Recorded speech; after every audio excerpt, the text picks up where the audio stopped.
Later than usual today. I had to drop off some things to Jonah at school. I am happy to be here with you and open a little space for us. We have 10 minutes to sit. I will get us set up. I don't have much to say. I have one reading from Thich Nhat Hanh, and we'll get started. So, turning off the comments, cool. Here's my reading, and this is fast. It's from Your True Home, one of my favorites. Thank you, Zainab. I think she got this from me, I'm almost certain. Number 176 is called Training for Happiness. It inspired me today because I am reading now the draft of Young Pueblo's upcoming book. It's being launched in October. There are some similarities to this particular finding of Zen Master Thich Nhat Hanh's. Little by little, you must train yourself for life, for happiness. You probably received a college degree that you spent years working for, and you thought that happiness would be possible after you got it. But that was not true, because after getting the degree and finding a job, you continued to suffer. You have to realize that happiness is not something you find at the end of the road. You have to understand that it is here now.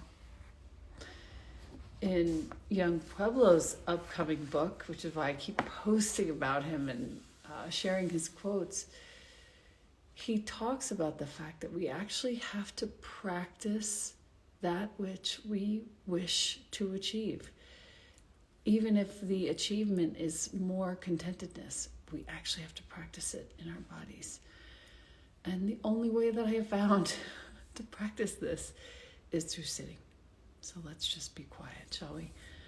Close your eyes when you feel ready, or you can keep your eyes open, a nice little point on the floor somewhere in front of you. And begin by just gathering all of your attention from all the various things that you've been working on or interacting with in the last few minutes or hours. Gather your attention inside.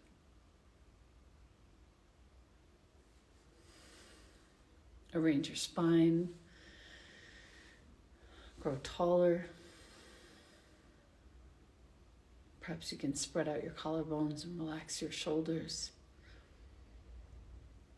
Perhaps there's a tiny little smile to practice on your face right now.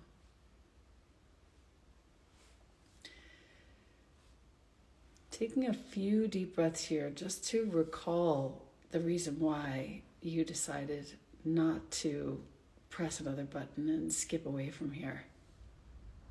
What drew you toward yourself?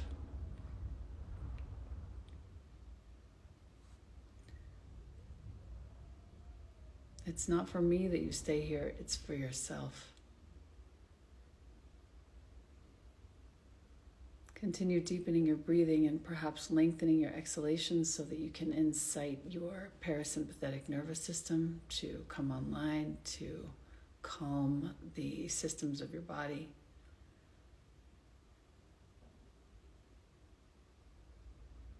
And as you do that, you are really attuning to yourself. You're attuning to the space around you. You might be attuning to somebody else in your space quietly. And this attunement is a very quiet, humble understanding. How are you feeling today? How is your heart today? And what about that person in your space with you or people? Can you attune to them and sense into what they might be feeling? No exchange, no draining, just sensing, attuning.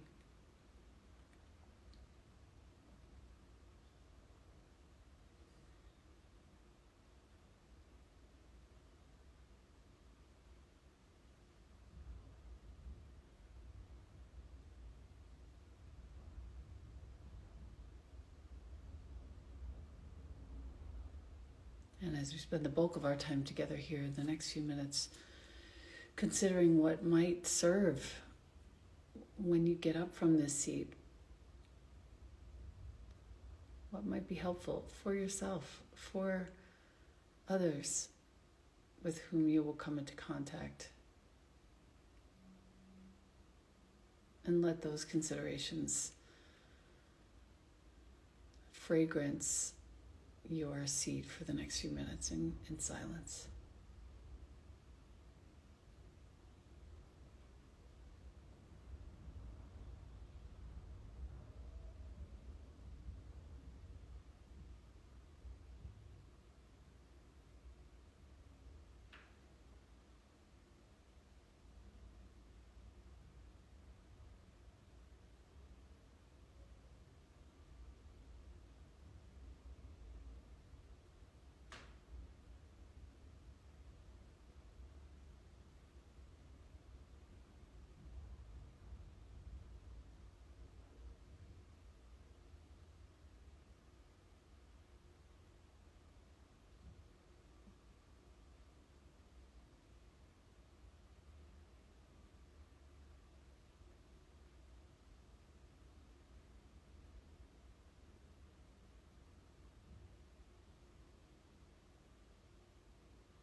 And notice where your mind sort of drifts off of the consideration of the ways in which you could serve into emptiness.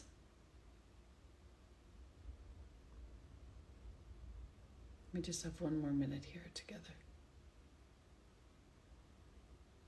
Feel all the systems of your body involved in this consideration, in this quiet space.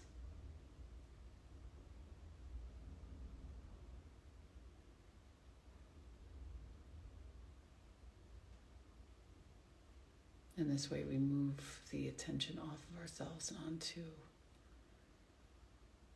how we can help.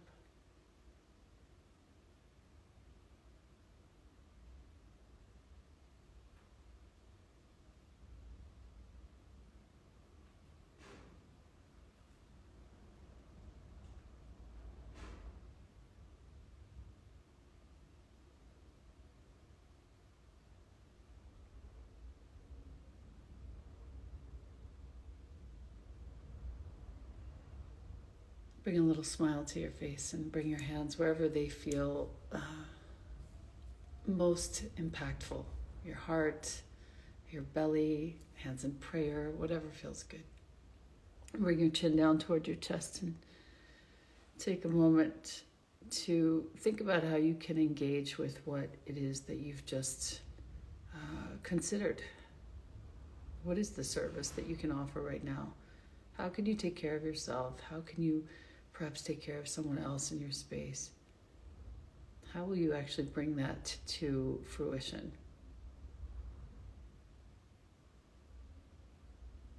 It's the ultimate recalibration, really. Slowly begin to blink your eyes open.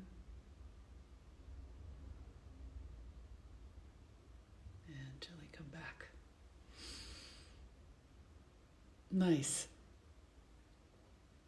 We have to practice happiness. We have to practice it It's not something that just comes naturally, especially now. So much is so wrong and so confusing.